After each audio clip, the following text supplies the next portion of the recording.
而在新北市的金山有5个公车候车亭，总共有23面的玻璃窗，全部都被小偷给搬走了。那么最近天气很冷啊，这个强风吹进了候车亭，在这边等车的民众，大家都冷到直发抖。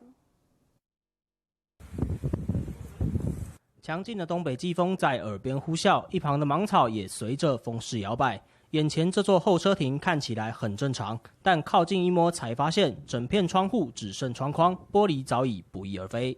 发现这个候车亭的窗户的损失情形，目前有4座的我们候车亭，一共有23个窗户来损失，我们估计损失大约将近10万块。新北市金山日前发生候车亭窗户玻璃遭窃事件，窃贼看准当地人烟稀少，好下手，动手把5个候车亭共23片玻璃全部偷光，初步估计损失近10万。现在正值东北季风季节，在缺少玻璃挡风的情况下，强劲的东北风直接往候车亭里灌，让等车的民众直呼风好大。是不见之后风是不是真的比较大？当然了，我们这边会做一个，先把这亚克力把它围起来。金山区公所目前暂时先用亚克力板阻挡风势，将另外找时间进行整修，同时也以报警处理，希望能够早点逮到这名可恶的窃贼。民视新闻陈崇汉新北报道。